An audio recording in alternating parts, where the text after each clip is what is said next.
There's a big difference between producing and creating. And today I'm going to talk about what that difference is and what happens when you step away from being a producer in your life and you become a creator, and how I did that over the last many months, and the ways that that has really set me free and opened up new ways for me to realize freedom in many aspects of my life. I'm Waxéla Sananda. Thank you for joining me today.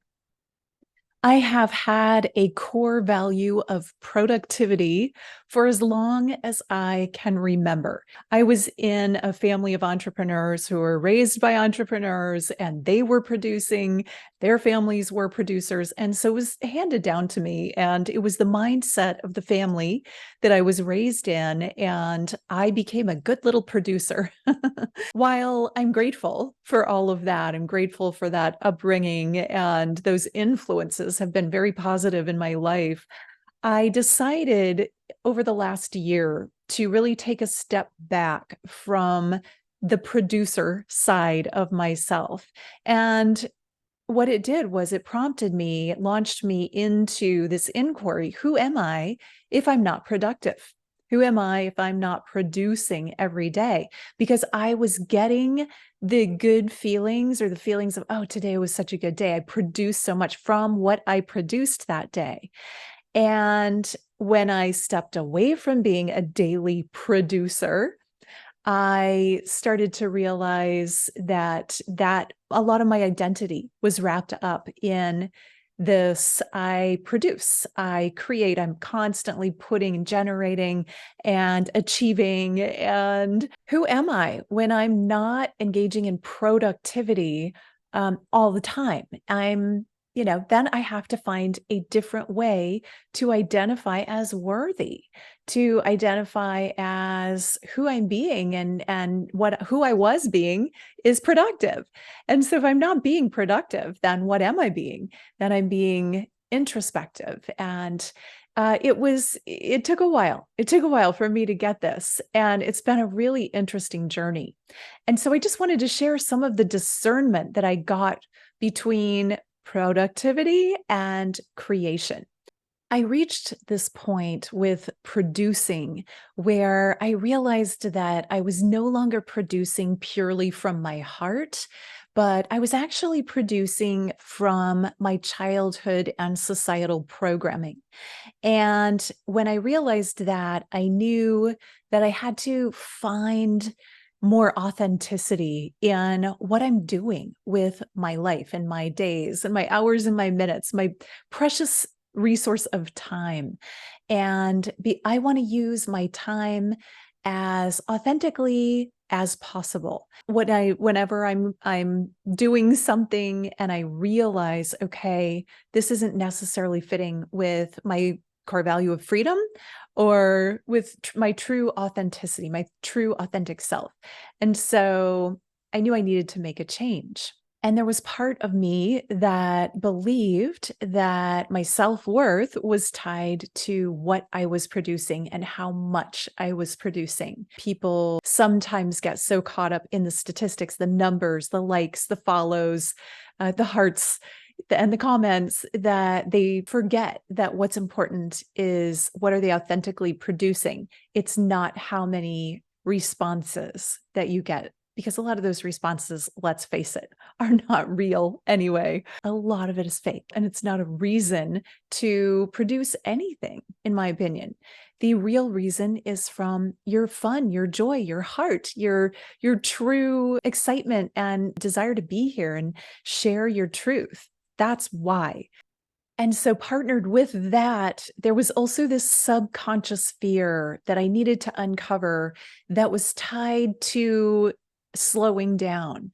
And it was the idea that I got to finally, or the thought form that was subconscious, was that I had to produce because I was on a timeline, and there's the New Earth timeline, the Ascension timeline, and I am an Ascension guide, and that it's my job to share a certain amount of information and to wake a certain number of people up, or at least to put the information out there and allow people to see it, and that we need to get across some sort of threshold in order to make this ascension timeline. And so if you believe in that or not, that's not the point. The point is I became out of balance in some ways, even if it was subtly. I became misaligned in attempting to accommodate a timeline. So I really got to pull back and look at that and ask myself, is that true? Is that true for me? And when I pulled back, I could see, okay, time is an illusion. I know that. I mean, I'm very well aware consciously that time is an illusion, that we experience time while we're here, but we're timeless. And our true divine nature is not in time. It is outside of time. And so, no, the answer is there's not really an ascension timeline, because that is a fabrication of this matrix and this reality. When I choose to extract from the belief that there is a timeline, then I have space to create. And I see a lot of people on this productivity timeline, healers and starseeds who have a mission, who have awakened and have wonderful gifts to share. Sometimes we get so attached to the world, to the humanity and to people getting the information that we have to share and getting across that invisible threshold, that we forget to really step back and tune into our own hearts and create from sacred space, create from a timelessness. Because if we're creating, well, really producing from this point of, okay, we have a timeline to meet, then everything that we're producing is going to have this edge of chaos really to it, this edge of, oh, we have to do it in time. We have to get to this threshold in time by a certain amount of time. I have to be, like the law of one, 51% in service to other in order to make the harvest, or, whatever your perspective is. And there is this idea that there's some time limit on our ability to meet an ascension goalpost. And then if we don't make it, we go back into some version of the matrix for whatever amount of time it takes us to get there the next time. And I see it really as a false matrix mindset or journey. The idea that we have to do anything in a certain amount of time, because we are timeless beings, because we are infinite beings. We exist outside of time, so we cannot be bound to time. We experience time. Time is our assistant while we're here so that we can work with it. But when we become masterful of our journey inside this reality, we then become masterful of time. And so I got this vision of producing as inorganic, as artificial, as like factory work, something that is just repetitive and not necessarily the overall end goal, which is to become and remember our infinite selves. But creating and creation is from a much deeper place. It's from the soul. It's from an awakened heart. It's from a higher consciousness. When we're creating and creating from our heart space, from our joy, from our authenticity, from our truth, what we create is timeless. What we create is created outside of time, and it doesn't have that chaos or that frenetic experience of rushing or hustling embedded in it. It is endless and authentic, and things that are authentic creations can be felt and perceived and received by others and awaken others to a greater aspect of themselves. That is what I am here to do. And so it was necessary for me to step out of the hustle, to step back from producing, to, people have been asking me, when is summit number 7 coming? And I will say, honestly, I don't know. I think it's coming, but I don't know when yet. And every time I try and put a date on it, I get this halt, this stop. And it's my internal guidance saying, not until you will create it from your true, authentic connection to your heart and the divine and your joy. And you will not, otherwise it's producing and you won't be doing it that way. And that's actually a really fun space to be in, because I don't need to know and I don't need to produce anything outside of my heart space, outside of my authenticity. That's why these videos have been coming less often, because if it comes time to do a video, in the past, I would do it because I committed to doing a Tuesday video, releasing a Tuesday video, and I wanted to stick to that timeline, stick to that commitment. But I made a larger commitment, and that is to my divine nature, to my higher self, and to my expression of authenticity. And that doesn't always work with the Tuesday video timeline. And I'm going to honor my higher commitment, going to honor my higher truth, my higher alignment, and my connection to the divine. And in doing that, what I create will always be of a higher frequency. I'm going to read to you a paragraph that I wrote when I really got this, and I really anchored this, and I could try and paraphrase it, but I really just want to read it the way that it came to me. Creation is intention driven. It requires depth and presence. We must pull vital energy from the universe into ourselves, activating and imbuing it with our divine awareness, clarity of vision, and pure desire, and then set it free. When it comes back, it is our creation, manifest, and we feel deeply satisfied. Can you relate to that?